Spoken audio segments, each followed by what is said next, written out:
Hey, what's up everybody? So today I'm going to be teaching you how to do a push-pull effect type thing. Basically, it looks really neat, but it can be hard to do if you don't have the right equipment. So I'm going to sort of show you a easy-ish way of getting the effect. Basically, just so that you know what it is, basically what you do to film it is you take your camera and you basically move the camera closer to the object while zooming out, which makes the background look, either bigger or smaller, while the object in focus actually stays like the same size. It's a little bit hard to explain, but if you just watch this, you might sort of get the idea. Oh, there you go. Do you see how the background looks like it's moving, but the foreground is just sort of, the object in focus is just sort of staying somewhat in place. I move the camera around a little bit, but it's not bigger at the end. It just looks like it's coming towards you. And like you see the hole in here, it looks like there's getting to be more space, but there's not really. Anyway, yeah, I'm going to teach you how to do this kind of effect. It's really good for making stuff look creepy. And it's, it would have been even better if I was able to hold the camera more still, but yeah, I don't have equipment for that. And yeah. I'm going to teach you basically how to make what I just showed you using this. This is what I was able to film, holding the camera as still as I possibly could. So I'm using a DSLR T3i, Canon T3i, and basically anything as long as you've got the manual, zoom and stuff like that, it should work pretty well. So even if you just basically need to record something kind of choppy and stuff like this, and then we can make it look much better in After Effects. So you can either use your own footage, or if you want, you can just download this footage. I'm going to have a link to that in the description from Mediafire. So yeah, download that footage. Should just be easy. Click download, nothing complicated. Drag it into After Effects. And let it import it. Here we go. And I've already color corrected it and stuff for you, so you just don't have to mess with that. So drag it in here. And also, I've color corrected it to look creepy. You don't have to have it look creepy. You could do something else, but, that's what I wanted it to look like, so deal with it. So here we got our footage. And basically, this may seem ridiculously simple, but the only thing that I have to do to make this look much better than it does right now is just do the warp stabilizer on it. So we're going to click Window, Tracker, to bring up the tracker, if you don't already have it up, and click Warp Stabilizer. And now this is going to analyze through the footage and just sort of, look through and make it stable. And I've already done this before, so I know what I want it to look like.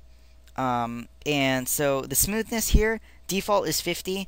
And basically it sort of will just take all the frames and line them up so that they match and there's not all the shakiness. And it's really good, but sometimes if your footage is too shaky, it can basically zoom in really far to the footage and make it low quality.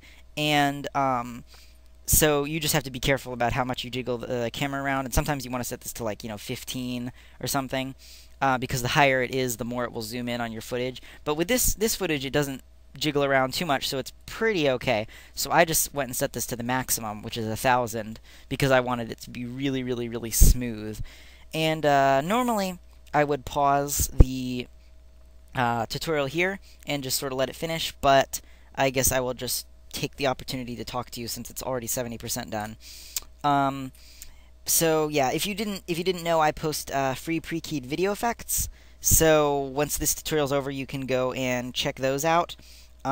Just on my channel, just click a video that says free pre-keyed whatever, click on it, there will be a link in the description, and basically that means you can just drag it onto your footage and it will work without having to key out like a green or black background or anything. So it's really useful, and most channels don't offer free pre-keyed video effects. Like, might get some green screen stuff, but then you still have to go to the work of keying out the green yourself.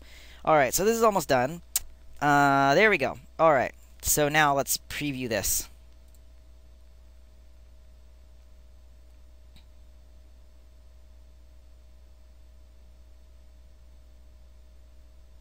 There we go. You see that?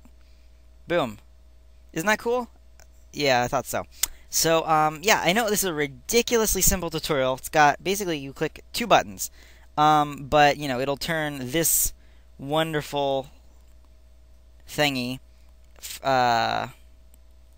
you can get this with this.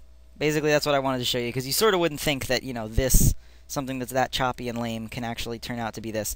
Well, anyway, yes, so that's really it. Sort of, I feel bad for making a tutorial with 2 steps, but anyway, hope it helped you out for those of you who are new. And if you've never heard of a push-pull effect, just try it on something. Like, you know, do it sort of for a, either if something's creepy and you're trying to make it just look weird, or if, you know, somebody's, like, shocked, they're like, and you might want to do, you know, zoom in, close up on their face, and then, you know, do the push-pull effect there or something. I mean, you know, whatever you want, something cool. They use it a whole lot in Lord of the Rings and stuff like that. Anyway, okay, I'm going to shut up now. I will see you guys later. If you've got a request for a tutorial that you want to see in the future, just leave me a request. I should have already said that. Yeah, just leave me a request in the comments, and I will make a tutorial for you, because I get very few requests, and I have trouble thinking of good tutorial ideas. So, yeah.